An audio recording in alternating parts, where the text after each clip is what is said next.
আচ্ছা, আজকের ভিডিওতে আমরা এইচটিএমএল এর যে ইন্ট্রোডাকশন ভিডিও আমরা দেখেছিলাম, সেখানে আমরা বলেছিলাম যে কোনটা এইচটিএমএল এর কি ট্যাগ, কি জিনিস, এইচটিএমএল কি কাজে লাগে আমাদের, এগুলো আমরা দেখেছিলাম।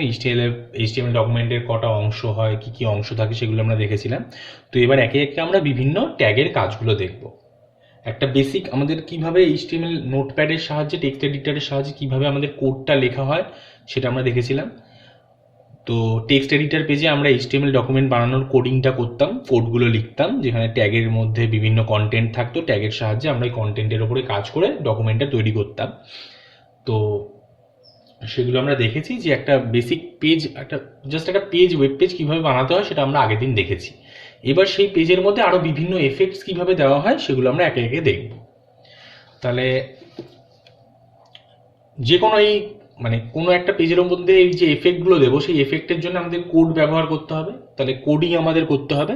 তো কোডিংগুলো আমরা ওই টেক্সট এডিটরের মধ্যেই, টেক্সট ডকুমেন্ট যে নোটপ্যাডের মধ্যে, সেগুলোর মধ্যেই আমরা করি। করে টেক্সট ডকুমেন্টের এক্সটেনশনটা চেঞ্জ করে দিয়ে আমরা সেটা ওয়েব পেজের এক্সটেনশন, যেটা কিনা এইচটিএমএল বা এইচটিএম, সেটা দিয়ে দিই। তাহলে আমরা যদি কোনো একটা অলরেডি বানানো ওয়েব পেজ আছে, সেটার মধ্যে আমি যদি কিছু কিছু এডিট করতে চাই, তাহলে আমাদের কি করতে হবে? ওয়েব পেজ, যেটা আমরা আগের দিন একটা স্যাম্পল ওয়েব পেজ বানিয়েছিলাম, সেই স্যাম্পল ওয়েব পেজটার ওখানে যাব, গিয়ে স্যাম্পল ওয়েব পেজটার ওপরে আমরা একটা রাইট ক্লিক করব, করে আমরা ওপেন উইথ, এই ওপেন উইথে গিয়ে এখানে আমরা টেক্সট এডিটর খুঁজব, নোটপ্যাড যেটা কিনা। তো এই ওপেন উইথ আমরা নোটপ্যাড এটা করে যেই মুহূর্তে ওকে করব, দেখা গেল আমাদের ওই কোডিংয়ের পেজটা আমাদের সামনে চলে আসবে। এমনিতে কিন্তু আমরা ওই কোডিংয়ের পেজটা দেখতে পারি না, আমরা ওয়েব পেজটা যখন ওর উপরে ডাবল ক্লিক করি, ডিরেক্ট ওয়েব পেজটা খুলে যায়। যেখানে কিনা আমরা কিছু এডিট কিছু করতে পারি না, তার উপর আমরা কিছু লিখতে পারি না। কোথাও যদি আমি মাউস পয়েন্টার নিয়ে গিয়ে ক্লিক করে ভাবি সেখানে কিছু লিখবো কিবোর্ডের সাহায্যে, সেটা কিন্তু ওয়েব পেজে সম্ভব হয় না। কিন্তু যেই মুহূর্তে আমরা ওই ওয়েব পেজটার ওপরে রাইট ক্লিক করে ওপেন উইথ নোটপ্যাড করব, তখন আমাদের ওই কোডিংয়ের পেজটা খুলে যায়। সেখানে কিন্তু আমরা আবার নিজেদের ইচ্ছা মতো মাউস পয়েন্টার নিয়ে গিয়ে যেখানে কিছু টাইপ করার হয় সেগুলো আমরা টাইপ করতে পারি। তাহলে আমরা আমাদের স্যাম্পল যে ওয়েব পেজটা ছিল, সেই ওয়েব পেজটার মধ্যে চলে এলাম। এসে ধরো আমরা এখানে দেখব যে লেখাকে বোল্ড, ইটালিক, আন্ডারলাইন কিভাবে করা হয়। এই যে আমাদের ওয়েব পেজটা ছিল, আমরা পাশে খুলে রাখি, তাহলে বুঝতে পারবো।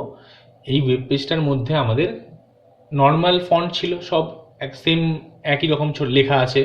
এখানে যদি আমি কোনো একটা লেখাকে বোল্ড করতে চাই, তাহলে যাকে বোল্ড করতে চাইছি, ধরো আমরা এই 12 সাবজেক্টস বলে এই লেখাটাকে,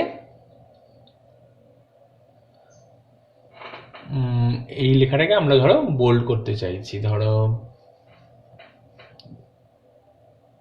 জেনারেল কোর্সেস, এই লেখাটাকে যদি বোল্ড করতে চাইছি, তাহলে যাকে বোল্ড করার জন্য আমাদের বি বলে একটা ট্যাগ আছে, যেটা কিনা আমরা পড়েছিলাম আগের দিন, বা বইতেও যদি আমরা পড়ে থাকি জানতে পারবো। বি বলে ট্যাগটার সাহায্যে কোনো লেখাকে বোল্ড করা হয়। তাহলে যাকে বোল্ড করতে চাইছি তার আগে আমায় বি ট্যাগটাকে ওপেন করতে হবে। বলেছিলাম যার উপরে কাজ হবে তার আগে ওপেনিং ট্যাগটা থাকবে, যার সাহায্যে সেই কাজটা করা হয়, পার্টিকুলার কাজটা। তাহলে যাকে বোল্ড করতে চাইছি তার আগে ওই বি ট্যাগটা ওপেন করব, আর যে মুহূর্তে বোল্ড করা হয়ে যাবে যাকে করতে চাইছি, সেখানে সেই মুহূর্তে সেই ট্যাগটাকে আমরা ক্লোজ করে দেব। তাহলে এই যে ট্যাগটা আমরা অ্যাড করলাম, জাস্ট এইটুকু ট্যাগ, তার ফলে কি হবে, আমাদের এটাকে সেভ করলাম।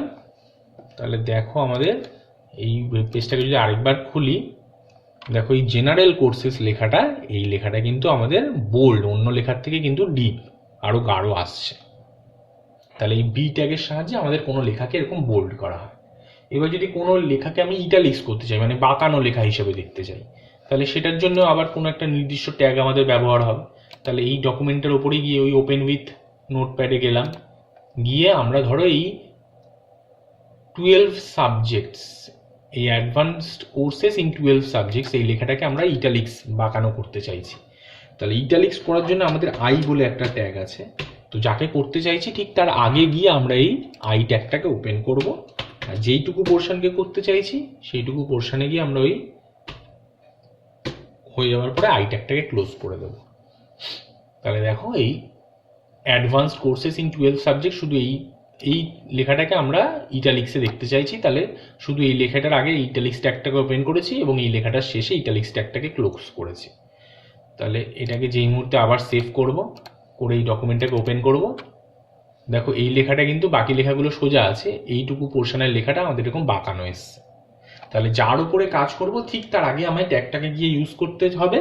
যেই মুহূর্তে আমার যেইটুকু পোর্শনে কাজ করার কথা, আমার সেইটুকু পোর্শনের শেষে গিয়ে আবার ট্যাগটাকে ক্লোজ করতে হবে।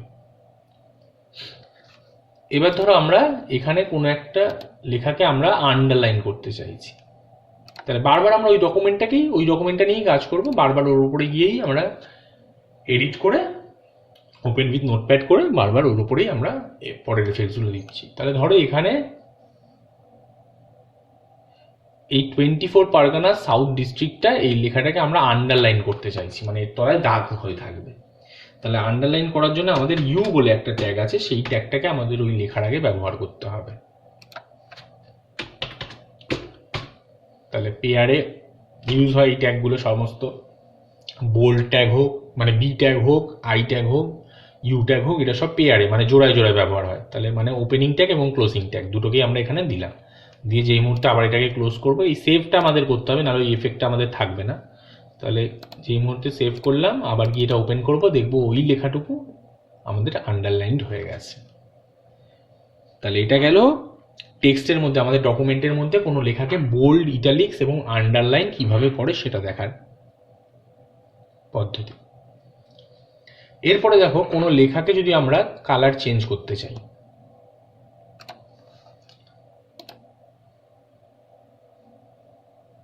তাহলে লেখার ওপরে কালার অ্যাড করতে গেলে কি করতে হয়, আমাদের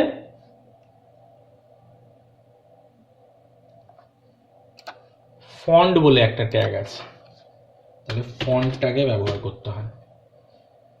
ফন্ট বলে আমরা, ফন্ট হলো ট্যাগটার নাম। এবার আমাদের একটা নতুন জিনিস শিখবো, ট্যাগের সাথে ব্যবহার হয় কিছু জিনিস যাদেরকে আমরা বলি অ্যাট্রিবিউটস, মানে এরা ট্যাগের কাজকে আরো এনহ্যান্স করে, আরো বাড়িয়ে দেয়। তাহলে এই ফন্ট ট্যাগের সাথে কালার বলে একটা অ্যাট্রিবিউট আছে, যে কিনা ওই ফন্টের কালার অ্যাড করতে সাহায্য করে। তাহলে কালার বলে আমরা ধরো এখানে দিলাম গ্রিন বলে, তাহলে ধরো এইটুকু লেখাকে আমরা গ্রিন কালারে দেখতে চাইছি, তাহলে যেইটুকু লেখাকে গ্রিন কালারে দেখতে চাইছি সেইটুকু লেখাকে আমরা ওই ট্যাগ দিয়ে মার্ক করব, ফন্ট ট্যাগ দিয়ে। তাহলে যেই মুহূর্তে আমাদের হয়ে যাবে আমরা ট্যাগটাকে ক্লোজ করব। ক্লোজ করার সময় কিন্তু আমরা আবার ফন্ট বলে এই কালারটাকে আর লিখবো না, কারণ কালারটা কিন্তু ট্যাগের নাম না। আমরা আগেই বললাম যে কালারটা হচ্ছে অ্যাট্রিবিউট, এই ট্যাগের অ্যাট্রিবিউট। তাহলে আমরা এই ফন্ট ট্যাগটা, অ্যাকচুয়ালি ট্যাগটার নাম হলো ফন্ট, তাই যেই ফন্ট ট্যাগটাকে ওপেন করেছিলাম সেই ফন্ট ট্যাগটাকেই শুধু ক্লোজ করলাম ফন্ট বলে, ফ্রন্ট স্ল্যাশ দিয়ে ফন্ট লেখা লিখে ট্যাগটাকে ক্লোজ করলাম। ক্লোজ করার সময় কিন্তু আমাদের আর অ্যাট্রিবিউটের নাম মেনশন করতে হয় না, শুধু ট্যাগটার নাম মেনশন করলেই হয়ে যায়। তাহলে এটা গেল আমাদের এই লেখাটাকে কালার করার জন্য যে ট্যাগ লিখতে হয় সেটা। দেখি এটা ক্লোজ করে দেখি কি এফেক্ট হলো এর জন্য। তাহলে এবার ডকুমেন্টটা ওপেন করি, দেখো যেইটুকু পোর্শনকে আমরা ওই ফন্ট ট্যাগ দিয়ে মার্ক করে তার অ্যাট্রিবিউট কালার সেট করেছিলাম আমরা গ্রিন বলে, সেইটুকু লেখাই আমাদের গ্রিন হয়েছে, বাকি পোর্শনটা কিন্তু কিছু হয়নি। বাকি portion as it is by default যে ব্ল্যাক আছে সেই ব্ল্যাকই রয়ে গেছে। তো এই ফন্ট ট্যাগের একটা অ্যাট্রিবিউট দেখলাম আমরা কালার, এর আরো অ্যাট্রিবিউট আছে। ফন্টের আমরা ফেস মানে ফন্টের স্টাইল, লেখাটা কিরকম হবে সেটা সেট করতে পারি। ধরো ফন্ট ফেস বলে স্টাইলটা যদি আমি দিই এরিয়াল স্টাইলে লেখা হবে। আর এর সাইজ ধরো আমি মেনশন করে দিই, একটা সাইজ এর মেনশন করলাম, ধরো তাহলে একটা ট্যাগটা কিন্তু এক ফন্ট, তার সাথে একাধিক অ্যাট্রিবিউট ব্যবহার হচ্ছে। ফেস একটা অ্যাট্রিবিউট, সাইজ একটা অ্যাট্রিবিউট, কালার একটা অ্যাট্রিবিউট। তাহলে একটা ট্যাগেরই একাধিক অ্যাট্রিবিউট এখানে আমরা সেট করেছি, সেট করে আমরা সেই এফেক্টটা দেখতে চাইছি। তাহলে দেখি ডকুমেন্টটা ওপেন করি, তাহলে দেখো আমরা কি করেছিলাম, ওর একটা স্টাইল সেট করেছিলাম এরিয়াল বলে, তাহলে এই ফন্টের স্টাইলটা এরিয়াল হয়েছে ফেস বলে যেটা আমরা অ্যাড করেছিলাম। আর এই সাইজটাকে, ফন্টের সাইজটাকে আমরা বাড়িয়ে দিয়েছিলাম। তাহলে দেখো অন্যান্য লেখার সাইজের তুলনায় এই লেখাটার সাইজটা কিন্তু বেড়ে গেছে।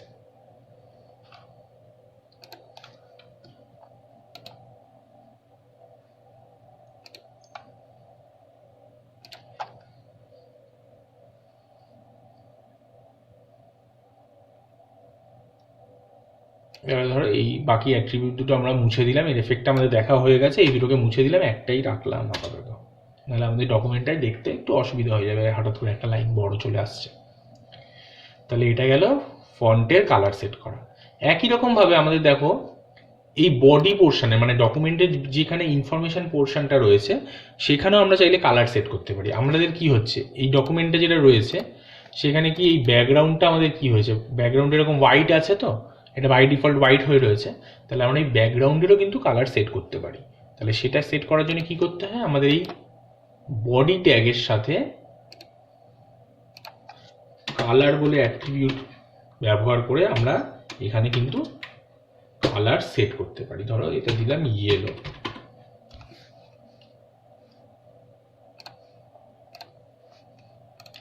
তাহলে দেখো আমাদের যে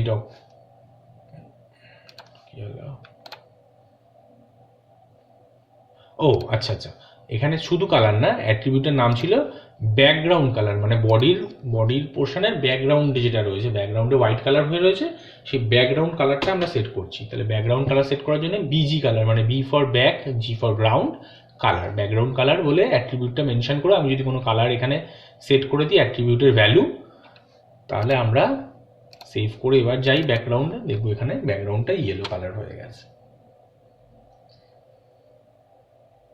তাহলে এটা গেল কোনো ডকুমেন্টের ব্যাকগ্রাউন্ড কালার, মানে বডি পোর্শনে কিভাবে ব্যাকগ্রাউন্ড কালার করতে হয়।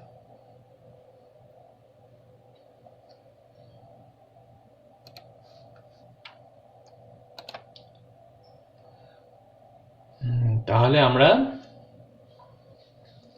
দেখলাম হচ্ছে বোল্ড, ইটালিক্স, আন্ডারলাইন দেখলাম, ফন্ট কালার সাইজ চেঞ্জ করা দেখলাম, বডির ব্যাকগ্রাউন্ড কালার চেঞ্জ করা দেখলাম।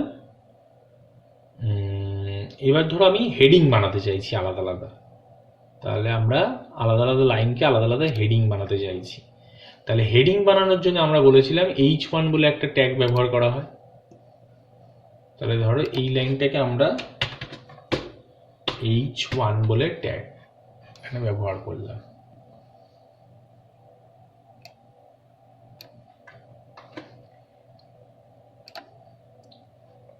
যেখানে ফার্স্ট ফুল স্টপ পাচ্ছি সেখানে গিয়ে আমি এই ট্যাগটাকে ক্লোজ করছি, H1 ট্যাগটাকে। নেক্সট যে লেখাটাকে সেটাকে আমরা H2 ট্যাগ বানালাম। এফেক্টটা কি হচ্ছে এটা আমরা পরে দেখছি, পেজটা খুলে পরে যখন দেখবো তখনই বুঝতে পারবো যে এফেক্টটা কি হলো। তাহলে এটা গেল H2।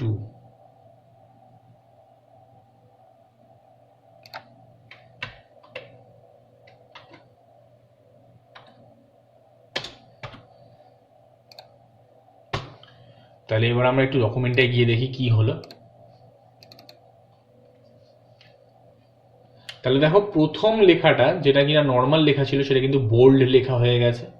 মানে আমরা সবসময় হেডিং কি করি, হেডিং আমরা কি বোল্ড লেখায় দিই জেনারেলি, সাব হেডিং কিছু দিতে চাইলে আমাদের লেখার ক্ষেত্র খাতায়।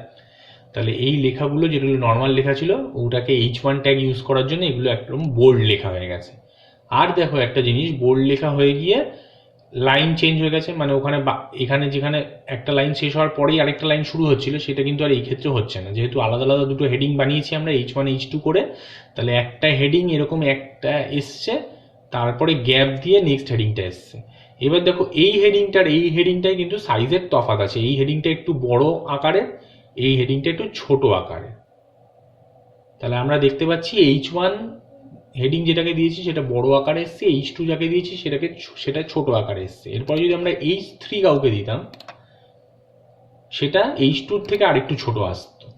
মানে এরপরের লেখাটাকে যদি আমরা, এরপরে যে নেক্সট লাইন ছিল H2 কোথায়, H2 এখানে ইনিশিয়ালি, একে যদি আমরা H3 ট্যাগ ইউজ করতাম এখানে,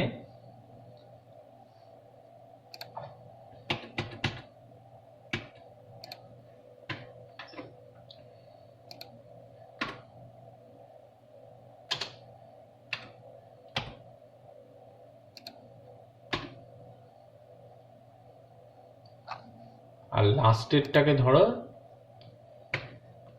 H6 ইউজ করলাম। 4-5ও হয়, 4-5 আমরা করলাম না, আমরা H6 করলাম। তাহলে এবার এফেক্টে একটু গিয়ে দেখি আমরা।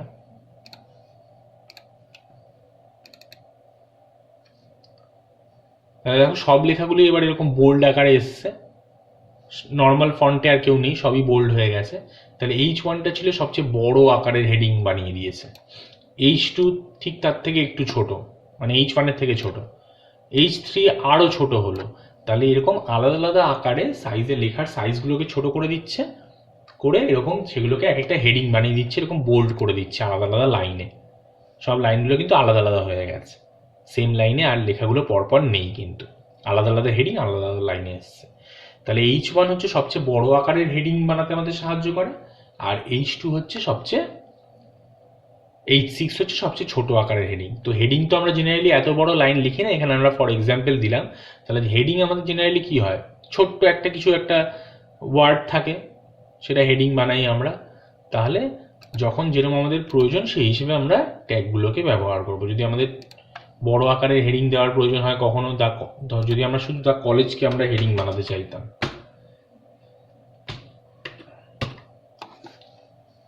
তাহলে একে যাকে আমরা করেছিলাম, একে আমরা ধরো H5 বলে দিচ্ছি।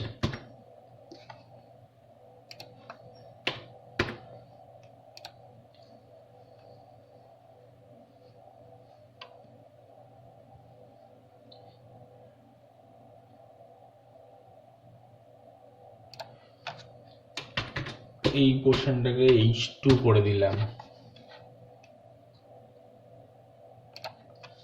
একে আমরা H4 করে দিচ্ছি।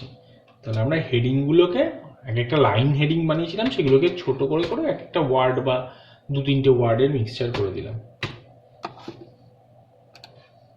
কারণ জেনারেলি অত বড় হেডিং তো হয় না, আমরা যেরকম এক একটা লাইনকে এক একটা হেডিং বানিয়েছি, তাই আমরা হেডিংগুলোকে একটু ছোট করে দিলাম।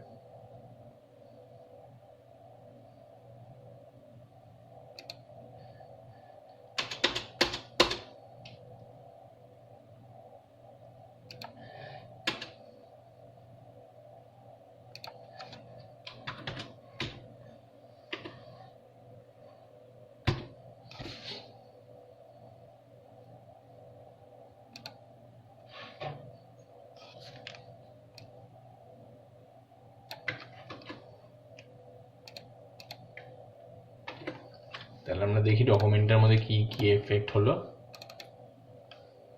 তাহলে দেখো কলেজটাকে H1 হেডিং বানিয়েছিলাম, এটা সবচেয়ে বড় আকারে এসছে। মোর ওভার আওয়ার ইনস্টিটিউশন, এটাকে H2 বানিয়েছিলাম, এটা তার থেকে এই H1-এর থেকে একটু ছোট এসছে। এইভাবে আমরা যাকে যেরকম হেডিং বানিয়েছি, বাট অ্যাট প্রেজেন্টটাকে আমরা H6 করেছি, তো সবচেয়ে ছোট আকারের হেডিং এসছে। তো এই হেডিংয়ের সাইজগুলোকে আমাদের যখন যেরকম সাইজ প্রয়োজন সেই হিসেবে আমরা সেই ট্যাগগুলোকে ব্যবহার করব। আমাদের শুধু এইটুকু খেয়াল রাখতে হবে যে যাকে হেডিং বানাতে চাইছি তার আগে আমায় ট্যাগটাকে ওপেন করতে হবে। H1, H2, H3, H4, H5, H6 যেই কোনো ট্যাগই হতে পারে, যেটা আমাদের প্রয়োজন সাইজ অনুযায়ী।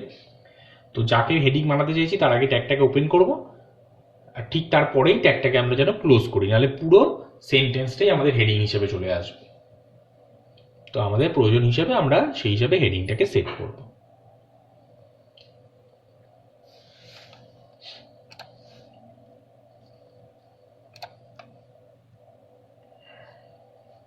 এবার একটা অন্য আরেকটা আমরা ডকুমেন্ট আরেকটা বানাচ্ছি, এটার উপরে আর এডিট করছি না। তো আমরা নতুন একটা টেক্সট ডকুমেন্ট নিয়ে নিলাম। তো এটা নাম দিচ্ছি ধরো মাই ওয়েব পেজ বলে।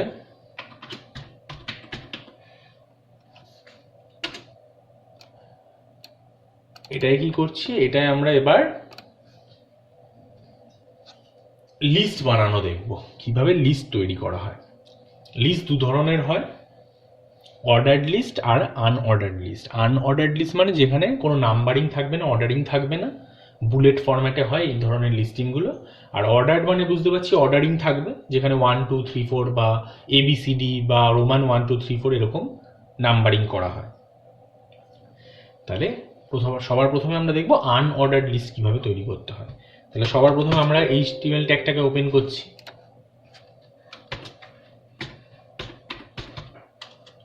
নেক্সট হেড পোর্শনের মধ্যে টাইটেল দিচ্ছি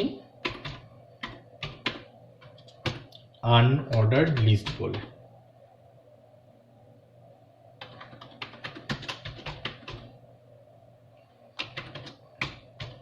টাইটেল ট্যাগ ক্লোজ হলো।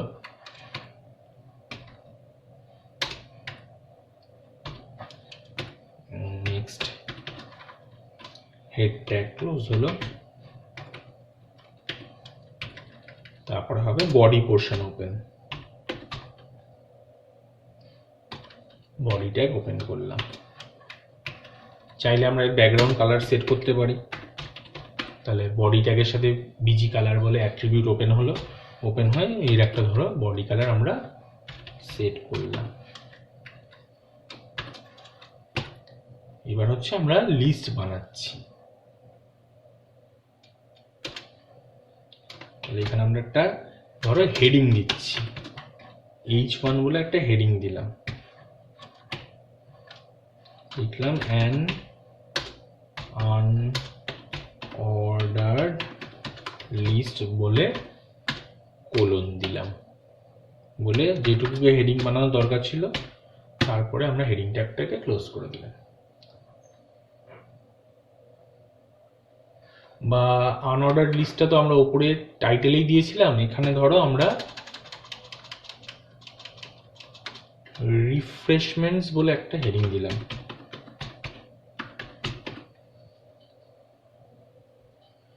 দিয়ে আনঅর্ডার্ড লিস্ট বানানোর জন্য আমরা ব্যবহার করি OL tag, O for UL tag, U for unordered, L for list, মানে আনঅর্ডার্ড লিস্ট তৈরি হবে।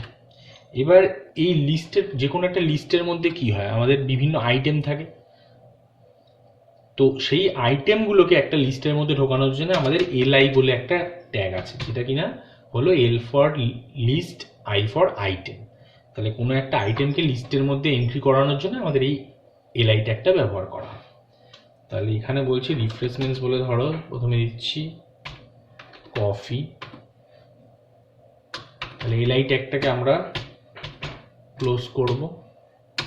আবার নেক্সট আইটেম আবার লিস্টে ঢোকানোর জন্য আবার LI ট্যাগটা ব্যবহার করতে হবে, দিলাম ধরো টি, আবার LI ট্যাগটাকে ক্লোজ করলাম। আবার নেক্সট আরো একটা আইটেম আনার জন্য আবার LI ট্যাগ ওপেন করে আবার LI ট্যাগ ক্লোজ করা হবে।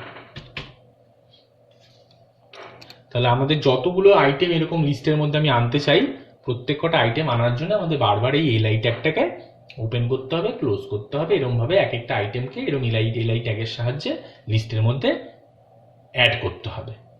তাহলে যখন সব আইটেম অ্যাড করা হয়ে যাবে তখন আমাদের যেই ট্যাগের সাহায্যে আনঅর্ডার্ড লিস্টটা হচ্ছিল সেই ট্যাগটাকে ক্লোজ করতে হবে, যেটা কিনা UL। আর শেষে গিয়ে আমাদের দেখতে হবে যে কোন কোন ট্যাগ ওপেন আছে, সেই ট্যাগগুলোকে পরপর ক্লোজ করতে হবে। তাহলে আমাদের বডি ট্যাগ ওপেন ছিল আর HTML ট্যাগ ওপেন ছিল, সেই ট্যাগগুলোকে আমরা পরপর ক্লোজ করে দিলাম। দিয়ে এবার আমরা দেখি আমাদের ডকুমেন্টটা কীরকম আসবে।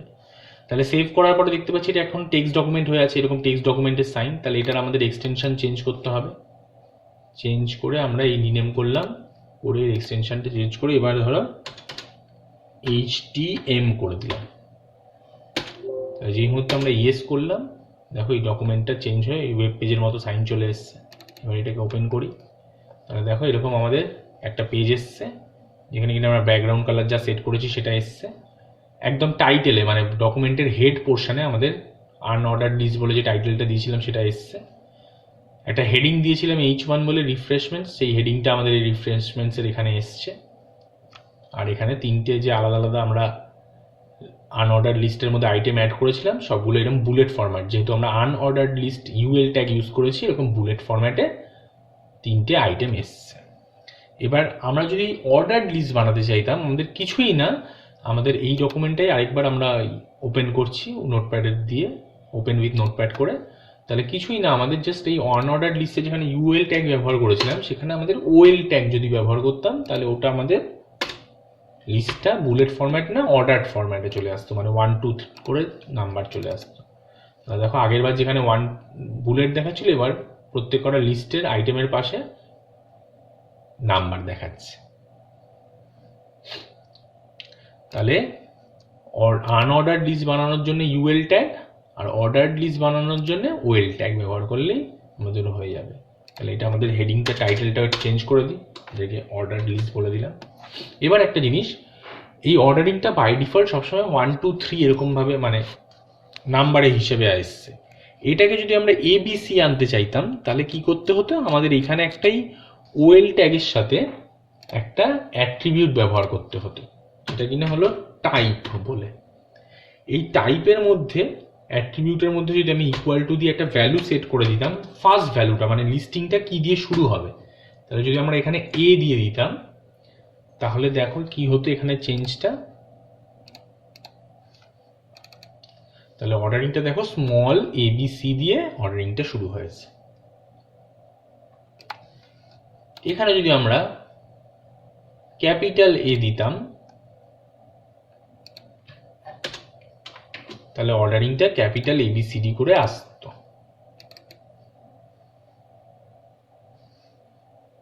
আমরা যদি রোমান 1 2 দিতে চাইতাম তাহলে রোমান 1 বলে তো আমাদের আর কিবোর্ডে আলাদা কোনো সংখ্যা নেই, তাহলে আমরা কি করতাম, এখানে আমরা এই টাইপের মধ্যে কিবোর্ডে যে আই হয় সেই আইটা দিতাম। তাহলে এই আই দেওয়ার ফলে দেখো এখানে এই রোমান 1 2 3 বলে নাম্বারিংটা হতো। তাহলে এটা গেল আমাদের অর্ডারিং করার পদ্ধতি, আনঅর্ডার্ড লিস্ট এবং অর্ডার্ড লিস্ট কিভাবে বানানো হয় HTML ডকুমেন্টের মধ্যে সেটা পদ্ধতি। তাহলে আজকে এই অবধি থাক, নেক্সট আরও অন্যান্য কাজগুলো আমরা পরের ভিডিওতে আবার দেখব। আমাদের এখনও আরও অনেক কাজ দেখা বাকি আছে, সেগুলো এক এক করে আমরা পরপর দেখব।